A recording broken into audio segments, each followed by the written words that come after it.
Hey guys, welcome to another episode of our Hove Shop. This week, we're finishing the seal. Finally.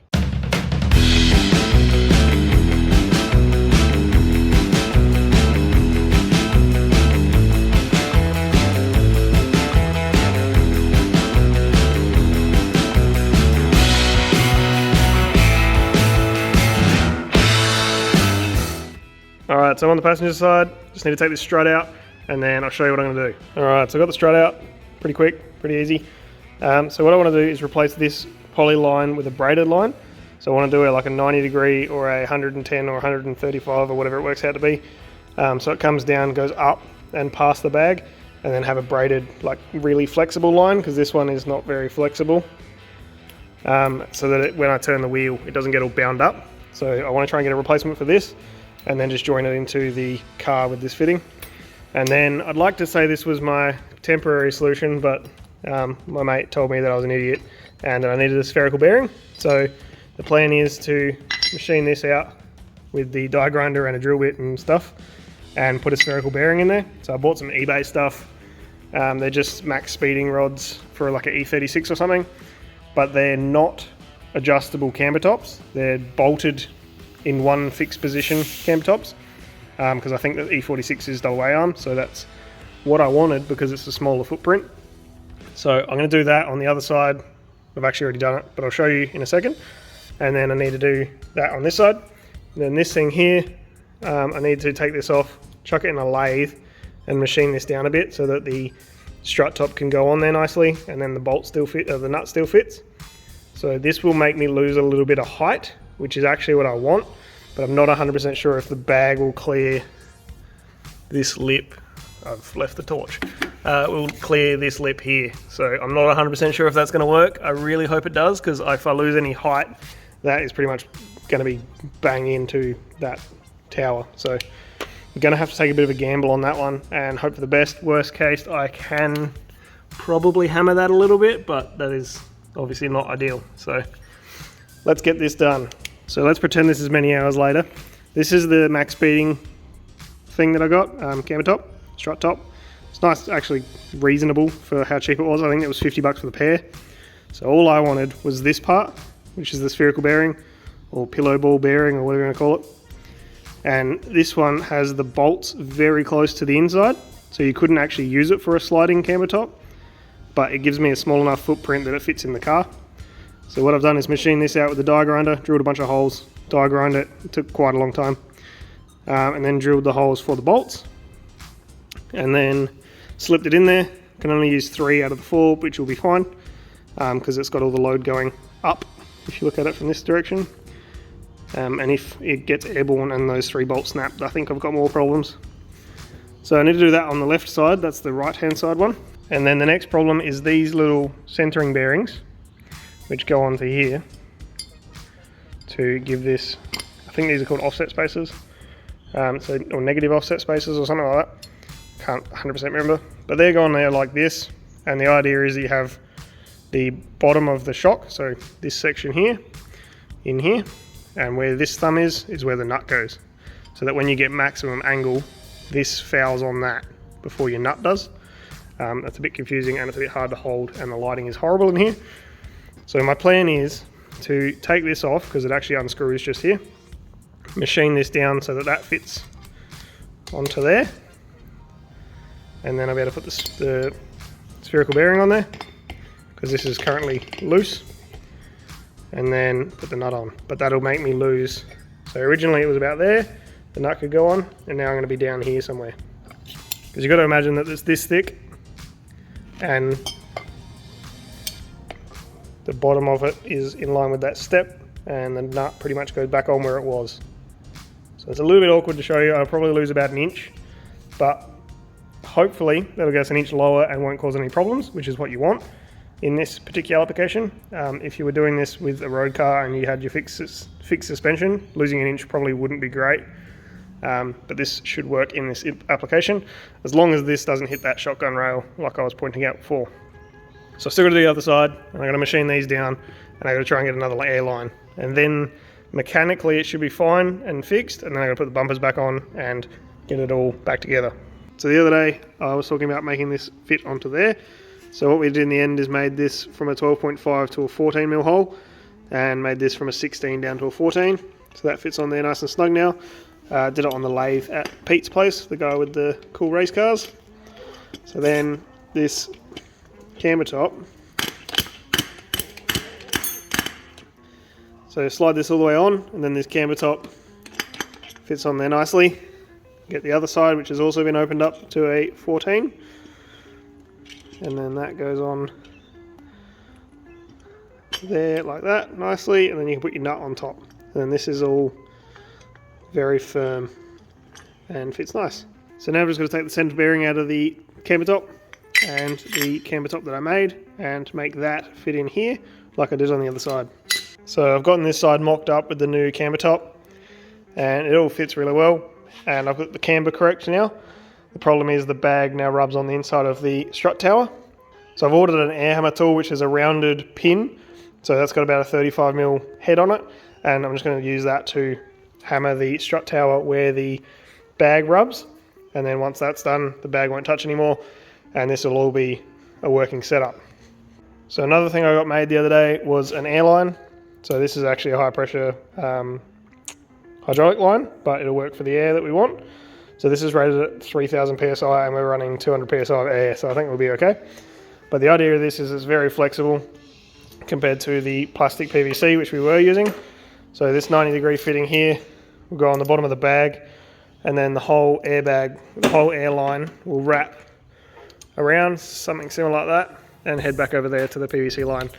Really hard to show you with one hand, but I'll show you once it's all installed. And here you can see the offset spacer, the washer, and then the nut. So it's obviously not done up very tight, but you can see if this strut were to go at a huge angle, the offset spacer would hit the flange of the bearing before the nut would, because if your nut hits that, then it'll undo itself, or it'll just round it off and you won't be able to get it undone.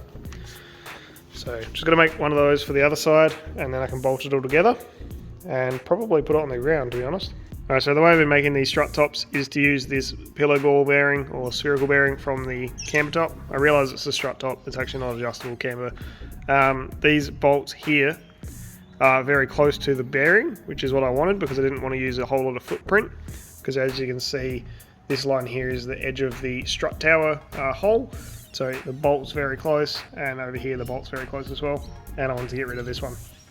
So what I've done is, on this side when I made it, I put the bearing on there, got it into the right kind of spot, left to right, forwards, backwards, as close as I can to the outside of this hole, trace around it, and then this one is already made obviously. So now what I've done is put these back to back and copied this from that one onto this one, so they should be relatively the same spot. So the plan now is to drill a bunch of little holes around here, and then make them a little bit bigger, make them a little bit bigger, make them a little bit bigger until the center falls out, and then grab the die grinder and go in there and open it up until this fits in there nice and smooth, which is exactly how I did this side. And as you can see, it's a reasonably good result. It's not perfect, there's a few spots that are a bit more open than the others, but overall it's pretty good, and it is good enough for what it's for. This car obviously isn't going to drive particularly well, it's just going to be a lot of fun. So I'll drill this out now and I'll show you the result.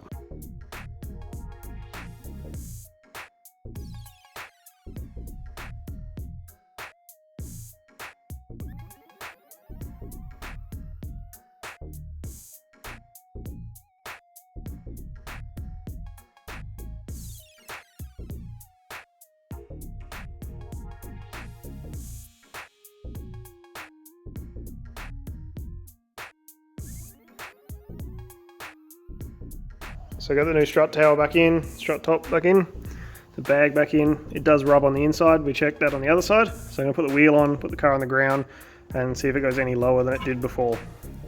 Because it should theoretically go a bit lower, but we'll see. Alright, so I've got all the parts cleaned up and finished off. So I taped them all up, I'm just going to give them a coat of paint. So I've got the top of the shock, that goes into the camber top, got the camber tops, and then we've got the struts with the welded on bottoms. So just going to give this a coat of black, and then when I'm ready to put the car back together, it's all painted. Alright, so while I was waiting for those to dry, I went on a bit of a shopping spree. Got a suction cup insulator so I can sit on it. Then we got the bags painted, which is good. cleaned up the threads on the fittings. This is just a bit of dummy tube. Got a piece of plywood for a shelf over the airbags because the parcel shelf I was going to use isn't going to work. We've got 2 bits of aluminium to work with the parcel shelf. Got some P-clamps and some more P-clamps for the hoses. We've got some trailer wiring stuff for the truck in a later episode. The 2 fittings I cleaned up earlier. And that's pretty much it. I've got a compressor hose fitting that doesn't fit because I brought the wrong one, which I knew was going to happen. So the next step is to put everything back together. So I've got to put the camber tops and the strut top and everything back on. I'm going to put these fittings onto those 2 lines there, or those 2 fittings there. Join them to here, and then that's pretty much it. Put it all back in the car. But I have to wait till I get that air hammer attachment I was talking about earlier. So I'll just put this back together, and then I pretty much have to sit on my hands for a while, but I can probably play with the parcel shelf.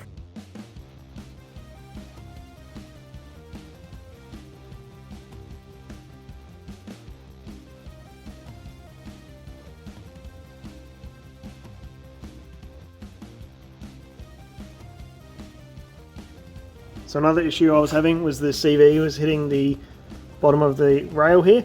So there was about a 20mm little tab off of there, so I've just clarenced that and made it kind of blend in. Obviously not ideal, but it's still full chassis rail. I haven't actually dug into the chassis rail at all. It's just where the little split join was. Probably not recommended, but it'll work for this. So that's everything assembled. Now I just need to get that air hammer bit, make some clearance for the airbags, and then sort out this parcel shelf. So I'll probably try and do the parcel shelf tomorrow, and then the air hammer thing I'll have to wait until it actually rocks up.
Alright, so it's been about a week since I finished off the front of the Seor. So we did the airbag lines yesterday, made sure they were mounted properly and weren't going to interfere with any of the wheels. So that was a bit of a pain in the ass. Tim came and helped me and made sure that I wasn't doing something silly. So we've got those in a pretty secure spot, we think. We're just going to get some plastic wrap to finish them off. I've also made this, which is a like air tank cover. So the idea is this goes onto the board behind the seats, and then it will go across the top of the airbags and then down to the fake floor. So I've still got to do the 2 ends on this. Obviously it's like mid-gluing the carpet on. So I'll finish that off and install it and show you how it looks. And now that the Seor front airbags work and I can actually drive it, I think I might take it for a little drive up the road for the first drive and see how it goes. It's so loud in here when you air it up.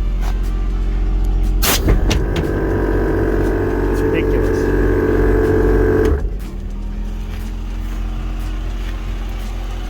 Alright, so we're all the way up. Just gonna pop that there, I guess. Let's see how we go. The car should drive right, but I haven't actually driven it either, let alone the bag system.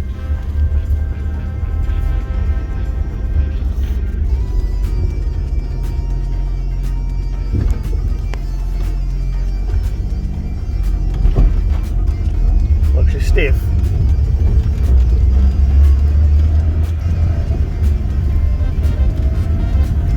It feels like a car, but it is stiff.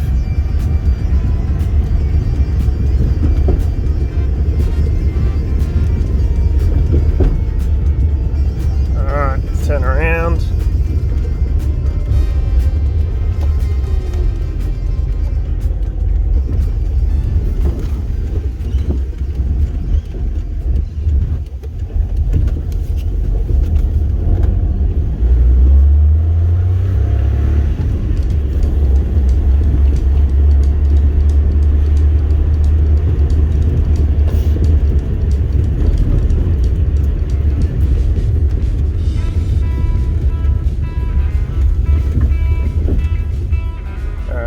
driveway. It feels pretty normal really. It's reasonably stiff and a bit creaky, but it's a car. It feels like a car anyway. Just park this out of the way.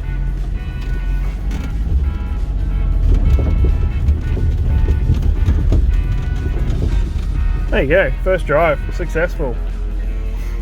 Strange, but successful. Then the important thing,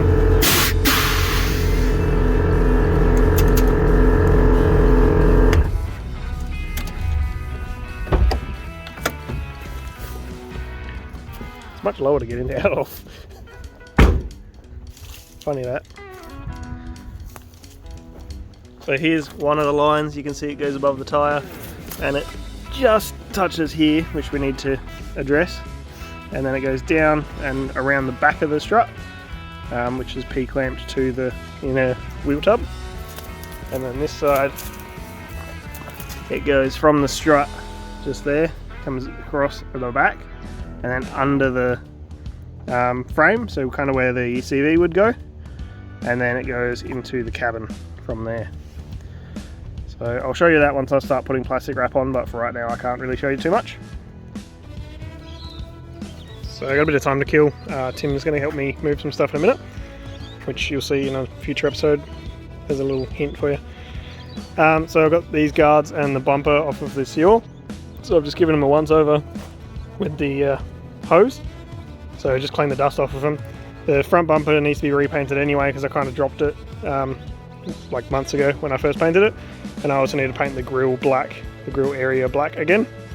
So I thought I'd also clean up these mud flaps, which after 2 minutes with a scouring pad, so I'll do the rest of them, and then once this is all dry I'll try and get this bumper repainted and do the blacking, and then these are actually coming out heaps better than I thought they were going to, so I won't have to paint those. Then I'll fit these to the car, fit all this stuff to the car, and then I just got to do the like PVC shielding around the air lines on the front, and it's pretty much done.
So you just saw me drive this yaw out of the shed. It's done. I don't believe it either, but it's done. And thank you very much to Tim for helping me clean the shed this morning and rearranging. It's still a mess over there, but the yaw is done. There's a front end on it, there's wheels, there's everything. It needs a clean, and I need to sell it. And that's it. That's it. It's done. It's done. It's done. If you want to buy this and you're watching this, hit me up on Instagram. Hell yeah! I just want to take it and get some photos and do some videos of it driving. Call it quits. So thank you very much for watching this series. I hope you enjoyed it, and here is the end product.